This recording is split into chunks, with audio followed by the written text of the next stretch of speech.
the Rodgers and Hammerstein musical South Pacific, the characters sing, "Some enchanted evening, you will see a stranger. You will see a stranger across a crowded room." The lyric continues that you know even then that he is the one.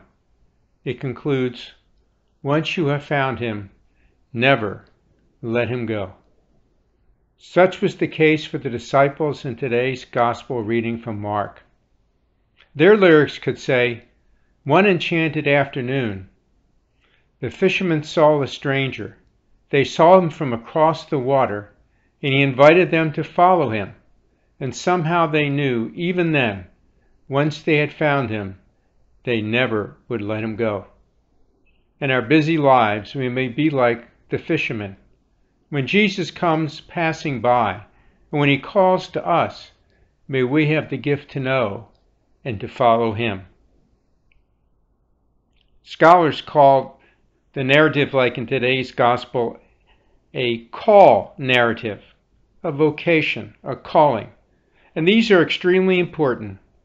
All who originally read our Hebrew and Christian scriptures thought they had been especially called to be followers of Yahweh, of Jews, or the risen Jesus.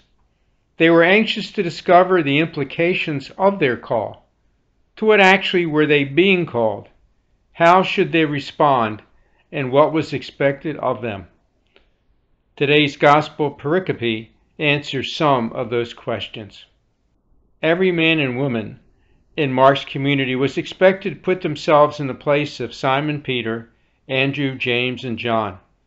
Each had heard and responded to the risen Jesus' invitation, "Come after me." For Mark, how these four fishermen respond is very significant. Each set of brothers immediately leaves their nets and or their father and follows Jesus.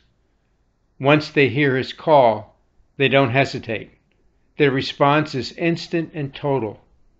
No delay because of prior commitments. No excuses because of family ties. Each instantly gives up his security. For what? Well, up to this point, there's no plan of action except to follow Jesus. No dogmas to memorize, no institution to join, no philosophical tenets to profess. Jesus is simply proclaiming that God's kingdom is at hand, that God is present and working effectively in everyone's life.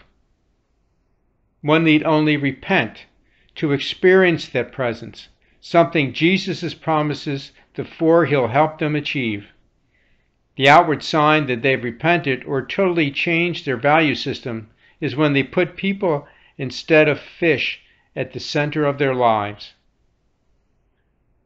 Though all these aspects of the disciples' call are important, the one most overlooked is that they're simply called to follow a person, Jesus.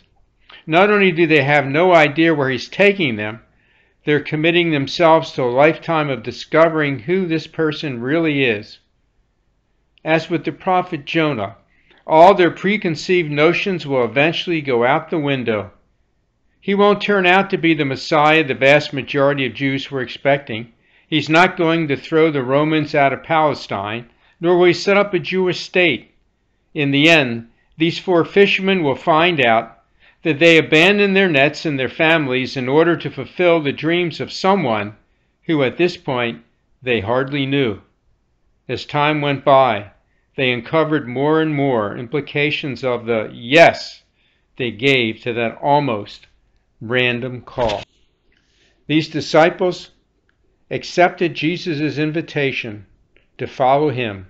They abandoned their nets and immediately go after him. 2,000 years later, many people are following Jesus. Christians now make up nearly a third of the world's population. China is still officially an atheist country, but its Christian population is likely to reach 160 million by 2025.